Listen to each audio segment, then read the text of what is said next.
What's up guys, my name is Ace, and this week's aftermarket part in Modern Warfare 3 is the JAK Patriot Kit for the M16, which converts it to full auto. So today we're going to be taking a deep look at this kit, breaking down all of the stats, and sharing a couple excellent class setups to try out with it. And starting it off, let's have a look at our damage profile, which is different from the base M16, but like the base M16, we actually deal the same amount of damage anywhere in the body, which means it's going to be quite consistent compared to many other guns that require you to hit certain body multipliers.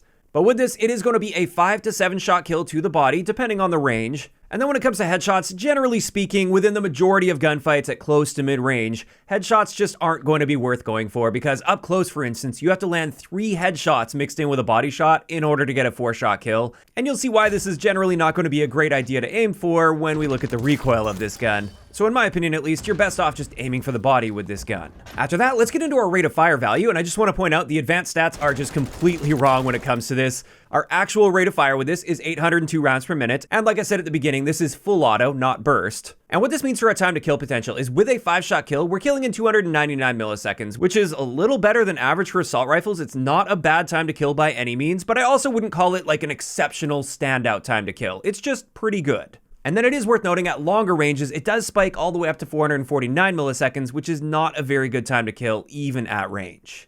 Also, I thought I might as well point out here, if you manage to land those 3 headshots mixed in with a body shot up close, we can get a 224 millisecond time to kill, but generally speaking, like I said, you're best off just aiming for the body. After that though, let's get into our ranges compared to the base M16.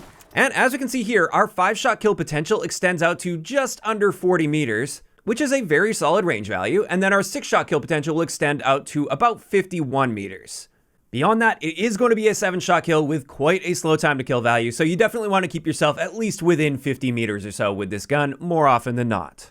Also, I just wanted to point out our bullet velocity value isn't changed at all when using this kit. It's still 720 meters per second. As for hardcore mode, our guaranteed 1-shot kill potential anywhere in the body is going to reach out to just under 40 meters, which is actually a bit worse than the base M16. But with it being full auto, I find it a little more forgiving in this sense, because quite simply, you can just spray and pray with a full auto gun at 800 rounds per minute, and you don't have to wait for any burst delay if you miss a burst or if another guy pops up, for instance, and you have to get that second burst off. After that though, let's get into our recoil with this kit.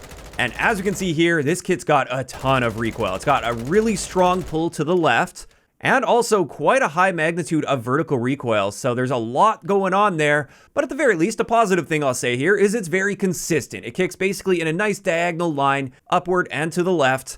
There aren't massive gaps between bullets, there's not a ton of side-to-side bounce, it's fairly consistent, it's just fairly high. And another thing I wanted to point out here with the recoil is your first 4 shots or so are actually going to be quite accurate. Those initial shots aren't going to be kicking much, so you definitely want to try to make sure you're on target before pulling the trigger, because you really want to take advantage of those early accurate shots. Also, one other thing to keep in mind here, when you're looking at the advanced stats and building your setups, I would recommend just not even looking at the recoil stats. They don't appear to be accurate at all for this kit, because you'll see like a really low horizontal recoil value, which in theory should mean that you should have very little horizontal recoil, and that's obviously not the case.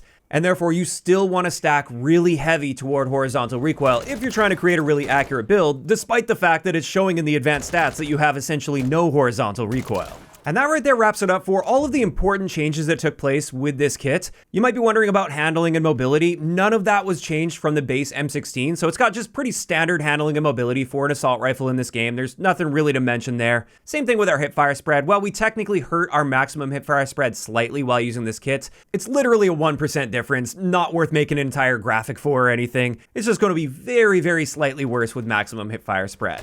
And with that, let's get into a couple excellent attachment combinations I threw together with this kit. And my first one is my all-around accuracy sort of build while using the JAK Patriot Kit. And this one, I really just tried to focus on getting that horizontal recoil under control. I put just about everything into that while making sure that I also didn't screw this gun over with handling. So with this one, we're using the Komodo heavy muzzle combined with the FTAC SP10 angled grip, the JAK glassless optics, we get a little bit of firing aim stability there as well, and the Sakin ZX grip combined with, of course, the kit itself. And with this one, we took most of that horizontal recoil out of the equation, and there's also basically no deviation off the path. While there's still a decent amount of vertical recoil, this is very, very manageable compared to the default recoil on this, since we got rid of most of that horizontal recoil. So it's actually a fairly accurate gun. You just have to make sure you're pulling down on your aim a little bit as you're firing. And with this, I managed to keep the aim down sight time very reasonable at 284 milliseconds, and our sprint out time was also unchanged here. And there's really not that much else to say about it. I didn't affect many of the other stats all that much.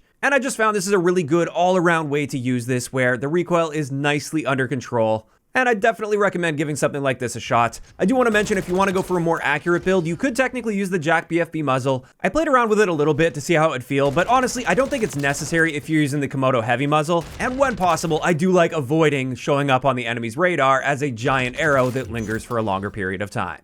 So that's the first one, and definitely my favorite all-around way to use the JAK Patriot Kit. However, in saying that, this kit's also pretty decent with tac stance. So here's the tac stance build that I like using. We've got the S37C DL breacher device, the Bruin Bastion angle grip, the 45 round magazine, and then finally the 1 milliwatt laser box. And the reason I use that particular laser is it's a non-visible laser that gives you almost the same benefits as some of the very visible lasers in the game. And I'd rather sacrifice a tiny bit to my tac stance spread if that means I'm not announcing my position before the enemy can actually see my character model. So with this one, you can see we've got a reasonably tight tac stance spread. I mean, I'm not going to be picking people off across the map with this or anything, but if you keep yourself in those close to mid-range engagements, you should be just fine with this spread. Our aim down sight time is noticeably slower, but that's okay since we're not using the full aim down sight time when using tac stance. Our sprint out time was very slightly harmed with this, but it's still reasonable enough at 191 milliseconds. And then we also improved our hipfire values quite nicely with this build. So in the really close quarter situations, you don't have to get into tac stance, you can just hipfire.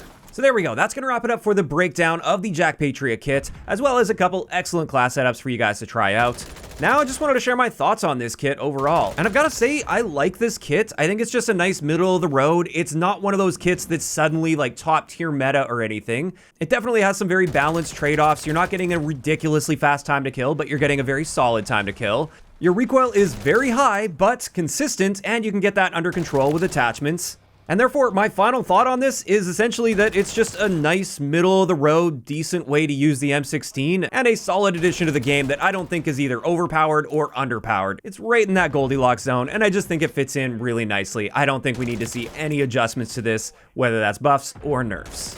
Now, of course, these are just my opinions based on the breakdown and a little bit of experience with the M16 JAK Patriot Kit, and this is where I'm really curious to hear from you guys in those comments down below. For those of you guys that have unlocked this and used it so far, what are your thoughts on this JAK Patriot Kit? Are you generally liking the kit, or do you think it's maybe a little underwhelming? How are you feeling about that high but consistent recoil value? Is that something that you found you can manage quite well? Just let me know all of those thoughts down below. If you enjoyed the video, a like rating is always appreciated, and don't forget to subscribe for more if you haven't already. I'll talk to you guys next time.